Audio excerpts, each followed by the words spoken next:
Okay, it's been a while since I've done a procurement segment. I know I've been running around like a chicken with my head cut off, trying to do all kinds of things. I have a sofa finally, sofa and chair, very exciting. But today I wanted to talk a little bit about the Federal Acquisition Regulation.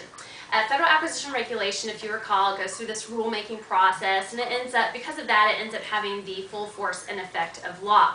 This is the Title 48 of the Code of Federal Regulations, which is the FAR, and we call it the FAR. As you can see, it's a fairly thick book. It has 53 parts. Part 53 is forms, so you can see there's all these different forms. And then part 52, which is quite voluminous, are actually terms and conditions. So let's see if I can get to the front of it here. This much of it is actually terms and conditions, or various clauses that we utilize in federal contracts. The remainder of it is where the actual regulations lie. Important to note, there's 51 other parts associated with regulation, etc. The FAR is split into a subchapter organization, and then there's different parts. So subchapter A of the FAR covers parts 1 through 4, and that is general or administrative sorts of things. So for instance, it talks about the Federal Acquisition Regulation System itself in the very first part. And then there's a section for definitions, and then it talks about some ethics, improper business practices, and conflicts of interest. And then part 4 is administrative matters. And then it moves into subchapter B, which is acquisition planning, and that's parts 5 through 12. 5 is publicizing, and competition is 6, and then some planning, required sources of supply, things of that sort, all the way up to market research and how we should describe our needs, and then acquisition of commercial items.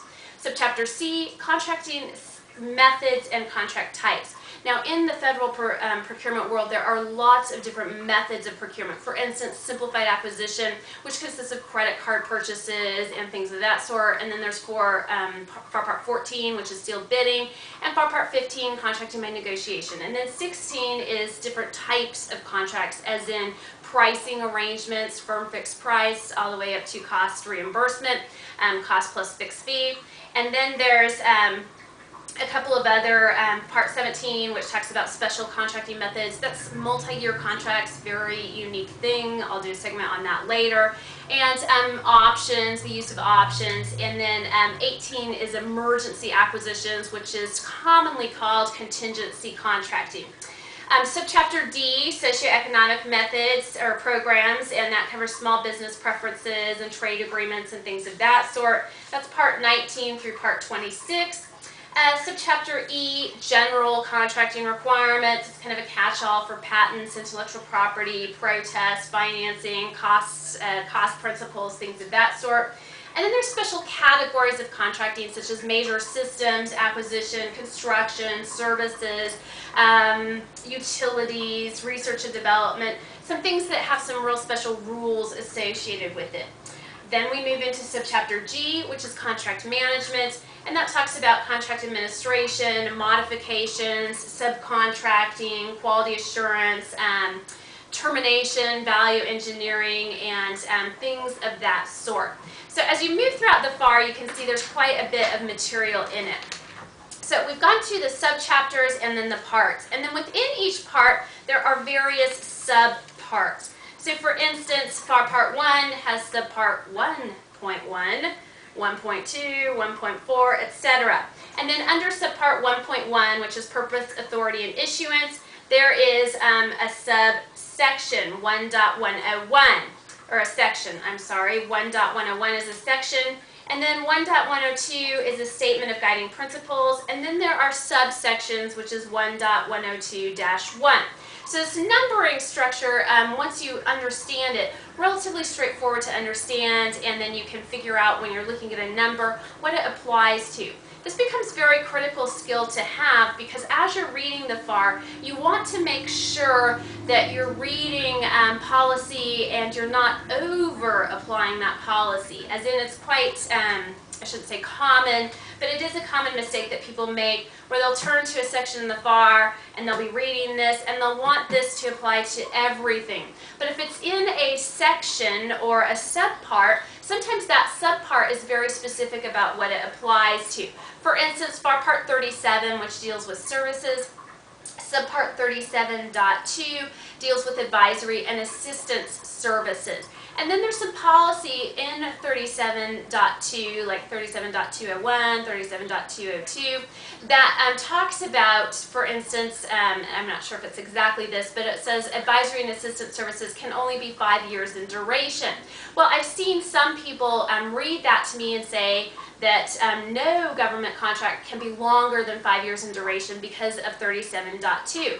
Well, that's a misstatement, because 37.2 is in fact applicable to advisory and assistance service contracts. So it is true that advisory and assistance services contracts cannot be more than 5 years in duration, but that only applies to advisory and assistance service contracts.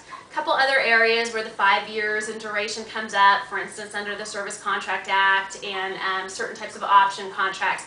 But generally speaking, it's a real skill to understand what you're reading, where you're reading it, and what it applies to.